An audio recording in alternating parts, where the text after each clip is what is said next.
Brethren, we need to be in a state where we are keeping Christ before our hearts, our minds, our sight, all the time.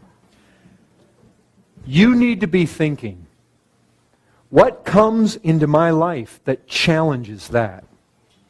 You need to be thinking about dedicated seasons. Guess what? You don't have what happens to Charles Simeon or Jonathan Edwards or Thomas Charles unless you're doing what they do, which is meditation. We live in a day where meditation is almost impossible. We've got so many toys, so much noise, so many distractions. I mean, which ones of us here don't have a cell phone in our pocket? There was a day when Jonathan Edwards could ride his horse in the woods to meditate on Christ.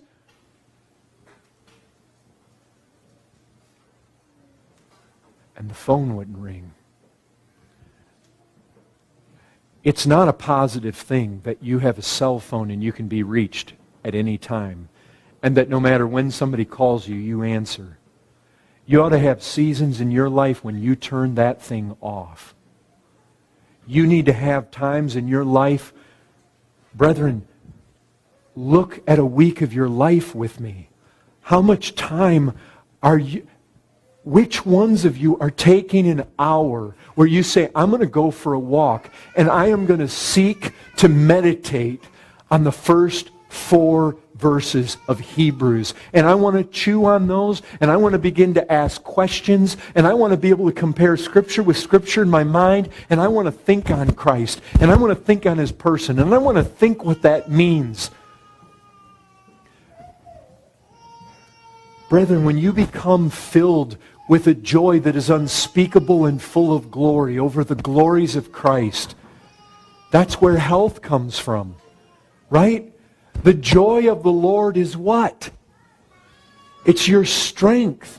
Don't tell me that people that become unable to speak because of an exhilarating glory of Christ, and then the only words that can come out amid tears and deep heart movement of the truth, of the reality of the person of Christ.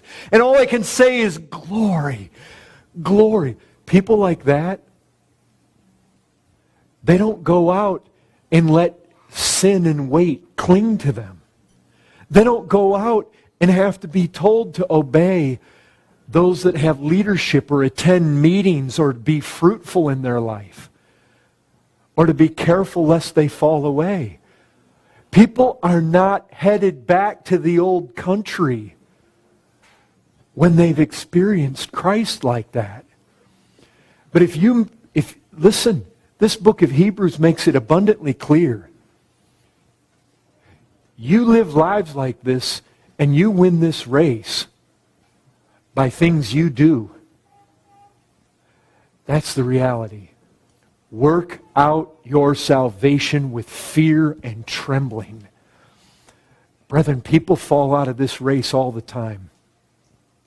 They fall out all the time. Don't fall out. There are strong encouragements to hold fast, brethren. You've got to give yourself to filling your mind, your heart, your faith, your knowledge with Christ. It has to be a priority. If you've got time to play video games and to be on your computer and to be on Facebook and to be writing emails and to be text messaging and to be searching and sifting every conceivable thing, brethren, wait. Remember what wait is. You say, but I'm looking at sermons.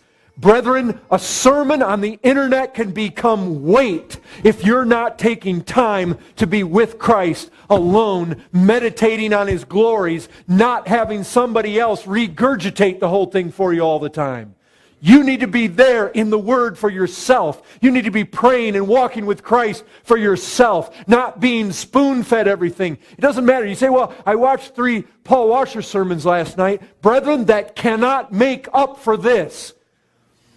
These men found glory by themselves with Christ, meditating in the Word. Yes, those things may be good, but they can become weight. You say, but I got friends, I'm wanting to communicate with them. It can become weight. You've got to make sacrifices to be seeing the glories of Christ, and that alone are healing, brethren. There is no other healing mechanism in the Christian life but Christ, and intimacy and glory and beholding and laying hold and being swept away and filled with joy. There is no substitute at all. Brethren, this is the heart and soul of this book of Hebrews. A strong encouragement. Hold fast. And it's Him, brethren. It's Him, the hope we have. Doesn't it say? Jesus Christ, our hope. 1 Timothy 1:1. He is the hope. You have no hope outside of Him. And you need to hold fast. Holding fast doesn't mean letting go for all this stuff and weight in your life. And it clings so easily. And all you have to do is not make an effort, and you'll just drift. It's a fight, brethren. God help us.